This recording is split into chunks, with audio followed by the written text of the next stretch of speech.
Magandang araw po, welcome po sa aking channel, Love9 TV.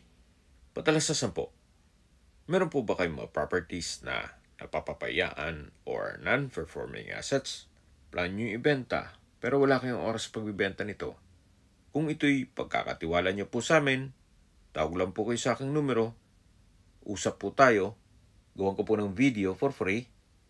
Yes, libre po, wala po kayong babayaran. Tutulungan po namin kayong mabenta ang inyong property. Kami na po bahala sa marketing, sa boosting or paid ads, even sa tripping.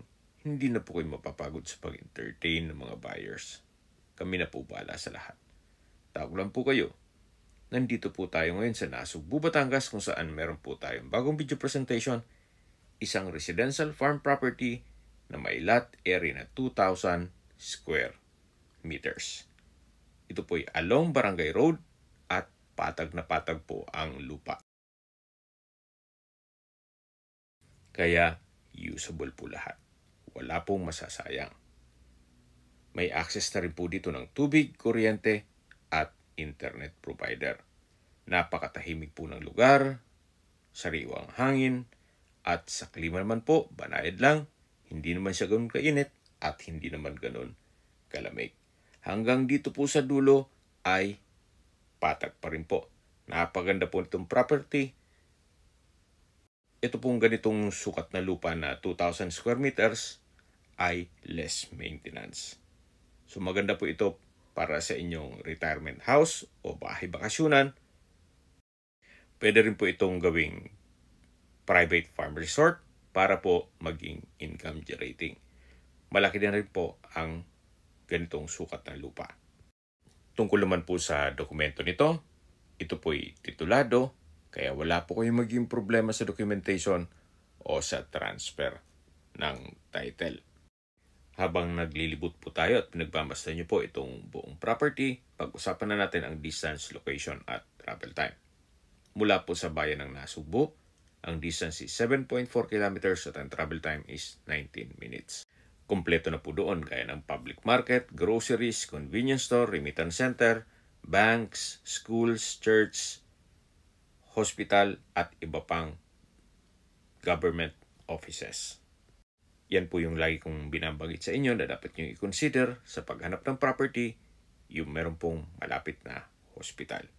Hindi ko naman po sinasabing sakitin kayo. Yan naman po for emergency purpose lang naman. At mula naman po sa mga beach resort sa Nasugbu, ang distance is 7 kilometers at ang travel time is 16 minutes. Mula naman po sa Tagaytay, Nasugbu Highway, ang distance is 5.4 kilometers at ang travel time is 9 minutes. Mula naman po sa Welcome Arc Nasugbu, kung manggagaling kayo ng Tagaytay, ang distance is 30 kilometers at ang travel time is 37 minutes.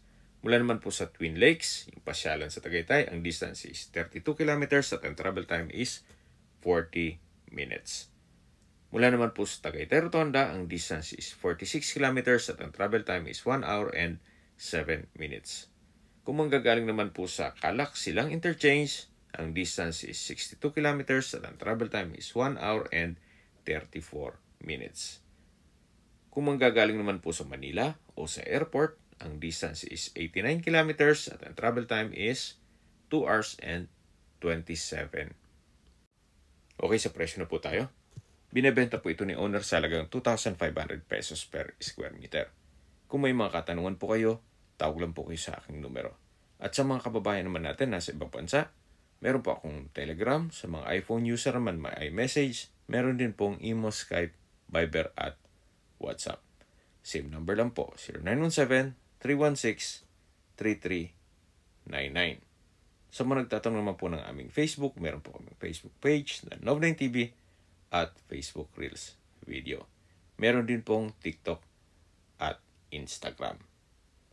May ibang YouTube channel po kami na The Love9 TV channel at Love9 TV listings. Sana po naibigyan yung aming video presentation. Paki-like and subscribe na lang po sa aking channel para ma-update din po kayo sa aking future listings. Kung sakali po hanap nyo yung mas malaking sukat na lupa, meron din po kaming ibang listings na pwede nyo pagpilian. Huwag po kayong mag-atubiling tumawag sa amin. Then let us know your budget para malaman namin kung anong property pwede namin alok sa inyo. Sa lahat pong viewers, subscriber at nagtiwala po sa amin, salamat po sa suporta. Ingat po kayo lagi at yung pamilya. Maraming salamat po.